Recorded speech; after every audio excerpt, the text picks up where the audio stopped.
Hello, welcome back to Madrona's Pulse Teachings. I am Iris, and we are going to talk about the Aquarius Full Moon.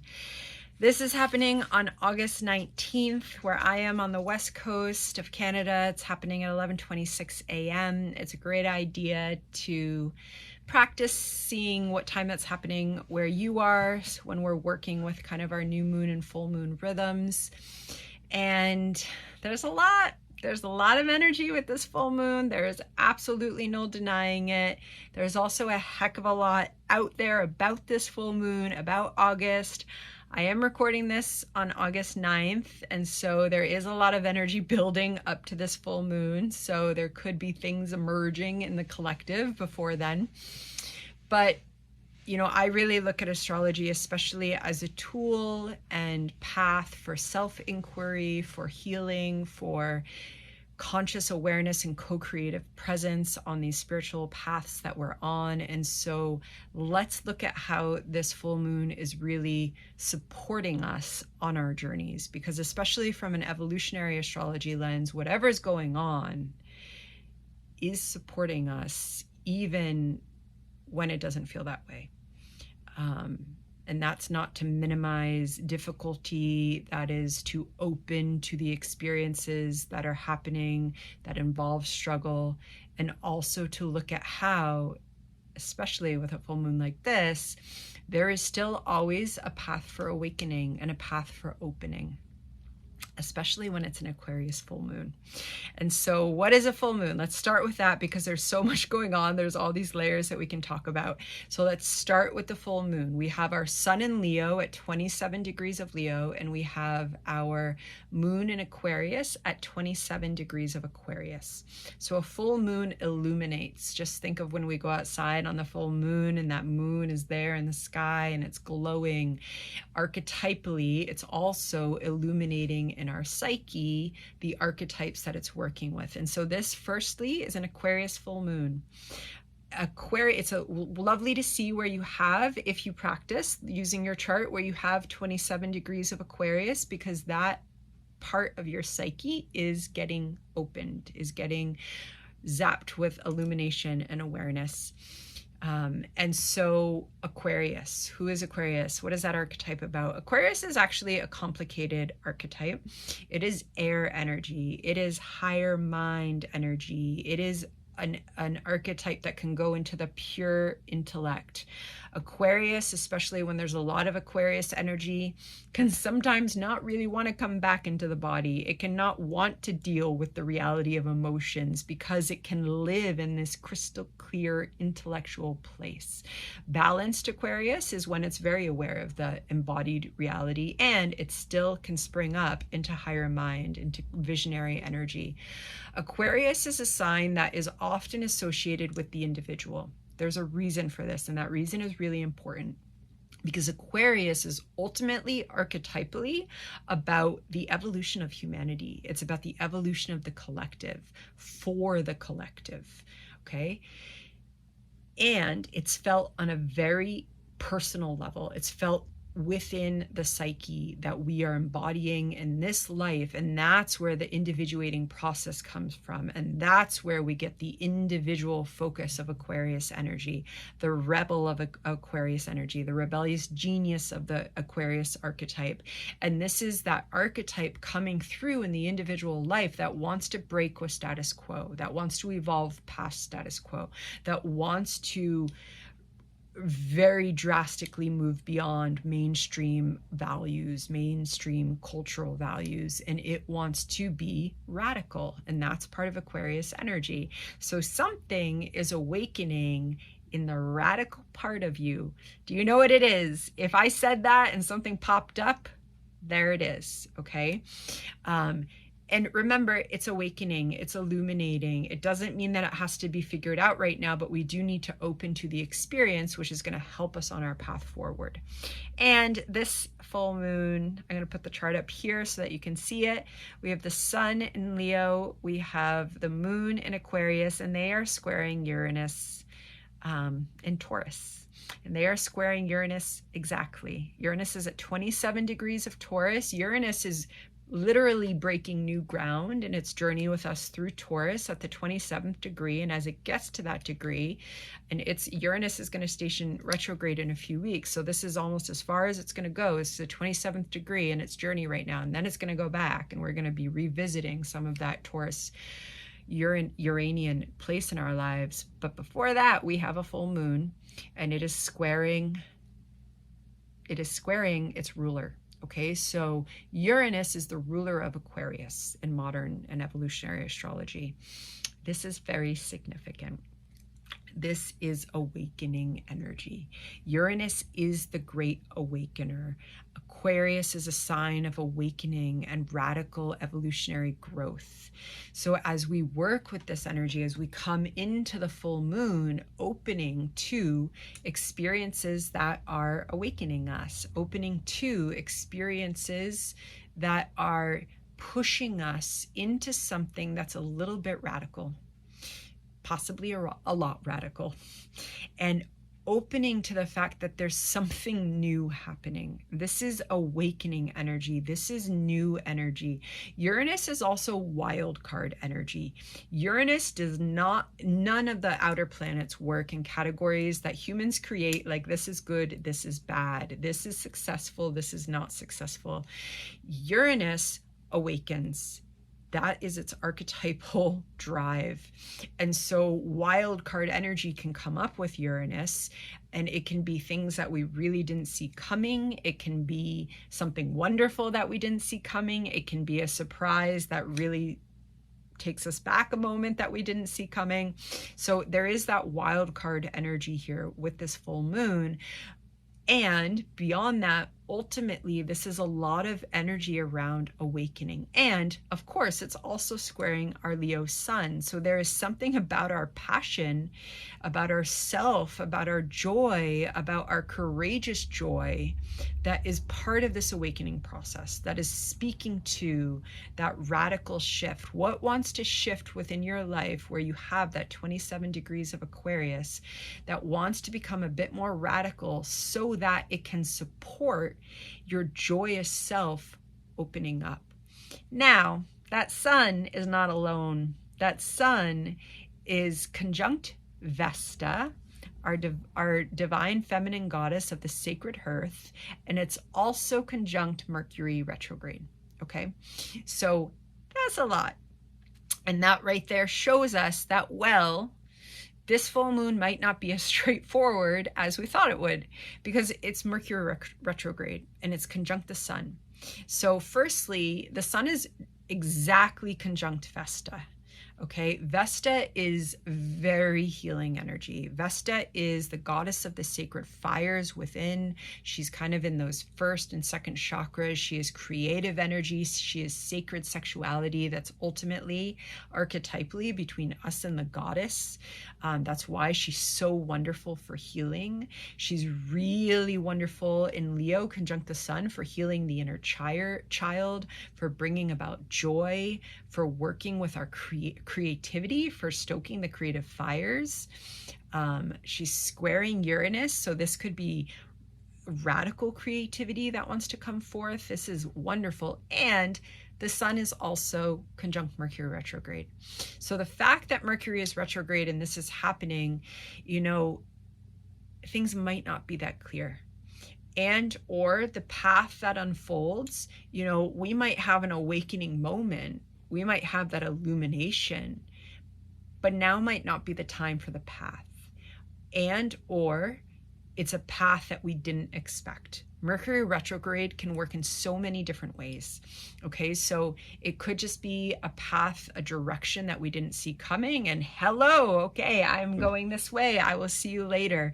It can also be, okay, I'm going that way, but I have no idea how I'm getting there, and I'm going to take a beat and I'm just going to be with myself and where I need to be and with my loved ones or work, whatever it is, whatever circumstances are coming up. And I'm going to trust that the path will unfold later, and the path will unfold later. Okay, but the fact that Mercury is retrograde conjunct the sun, this really brings in this we don't know where the path is going, and that is totally okay. We don't have to know where the path is going, but we do have to do our work of opening and receiving, especially taking in the insights of an Aquarius full moon that's square Uranus. Now, we also have another major cosmic conversation going on at the same time, and it involves Mars and Jupiter and Saturn and Venus. Okay, so Mars and Jupiter have had their conjunction by the time we get to the full moon, and Mars has moved ahead just 2 degrees. Jupiter is in Gemini at 17 degrees, Mars is at 19, and they are squaring Saturn. Saturn is retrograde in Pisces, and it is at 17 degrees as well. We're dealing with some pretty close squares and oppositions and conversations in this full moon. And so, you know, this is complicated energy. This is something is breaking free. Something is moving ahead. Something has expanded, and something is also having to be released. Some limits are coming up that are limits that at first we might want to pretend they don't exist.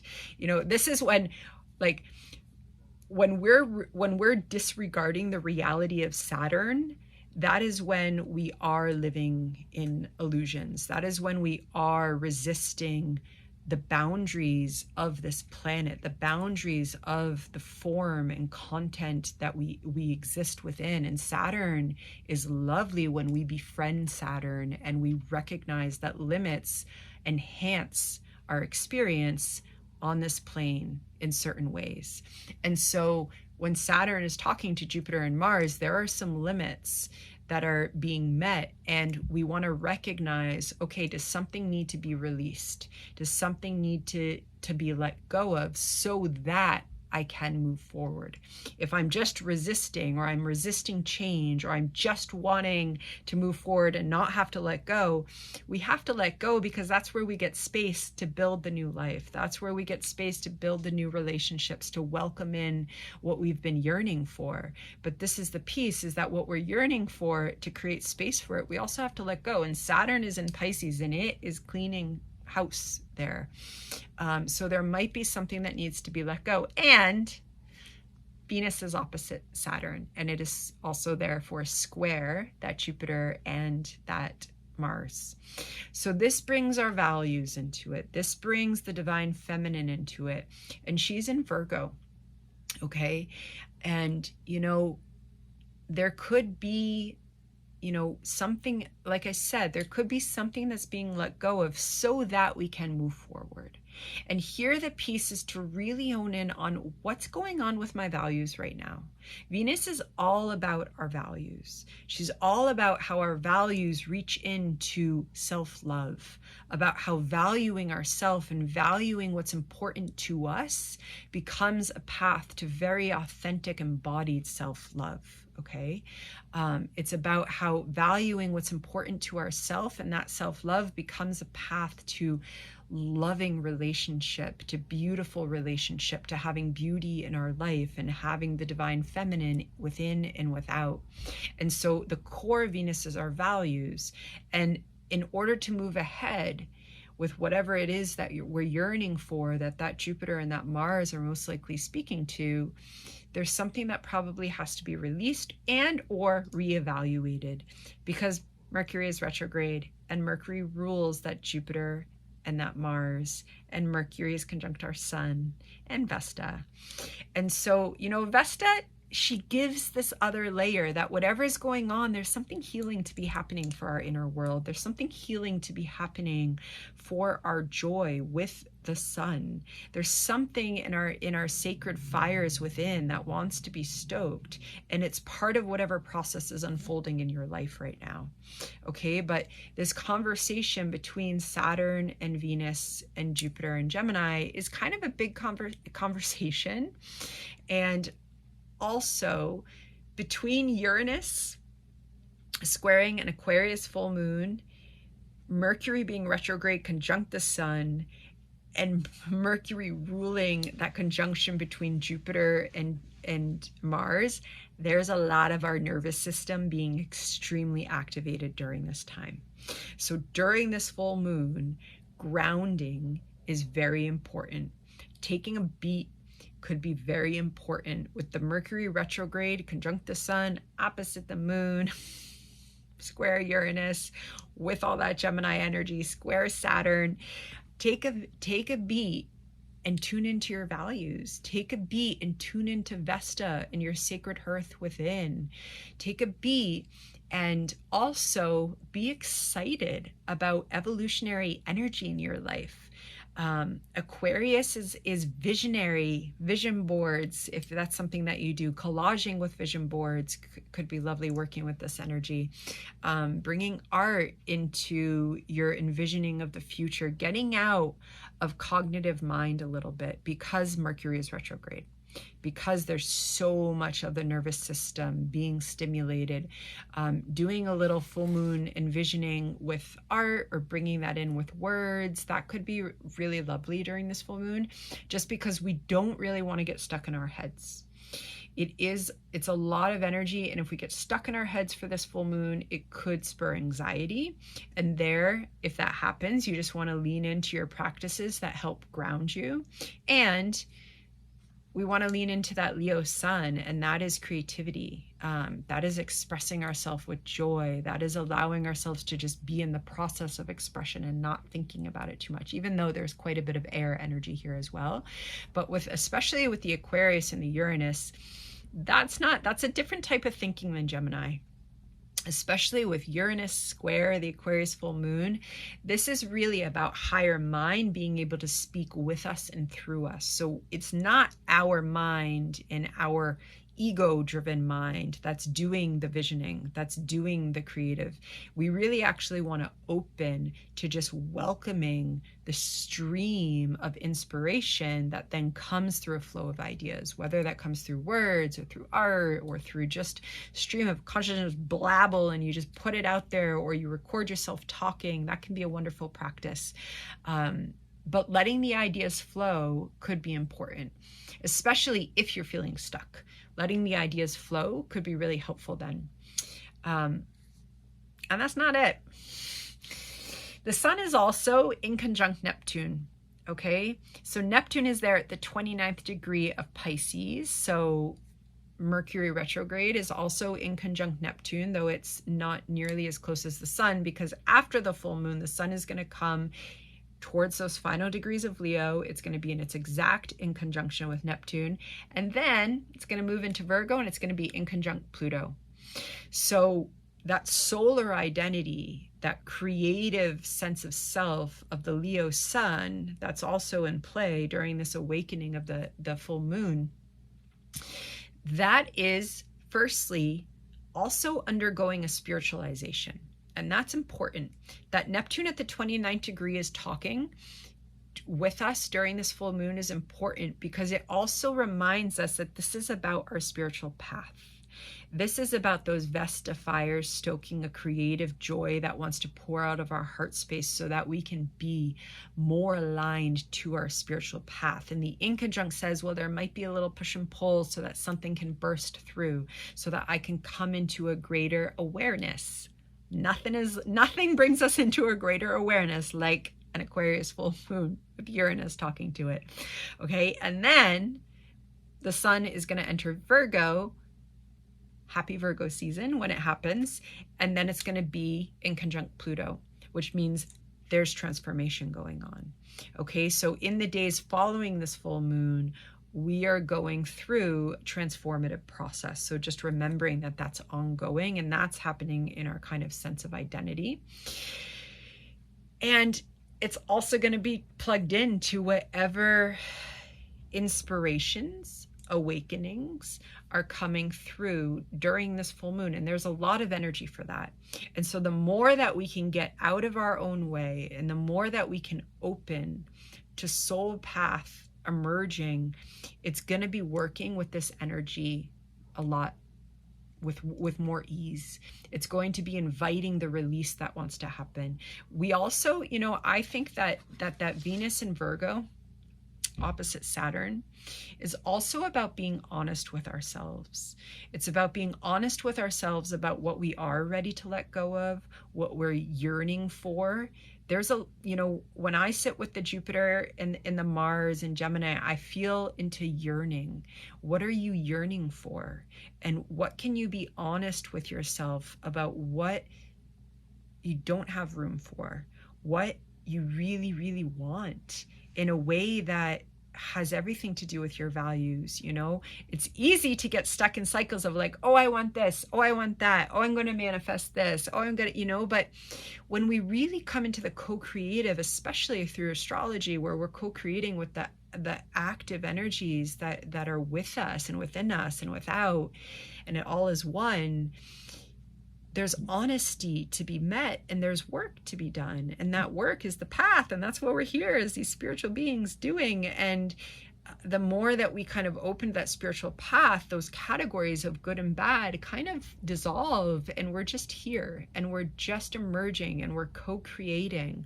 And so again, getting honest about what you're ready to see, and what you're ready to see, it could come up during this full moon. That could be part of that awakening energy, and we might not have known that we're ready to see it. That's how these insights can emerge, especially on the healing spiritual path. It's like, oh, I really don't think I'm ready to see that, but if it's emerging, we're ready to see it, and it's time. And there's something about this full moon that it's time. So what is it time for? And try and get inspired about what it's time for. So that's a lot. I'm going to leave you with that. I have a feeling I'll probably make another video on this full moon as we get closer to it, but hopefully there's some seeds there that you can kind of chew on and see where they take you. And I'm sending out blessings as always. Be well.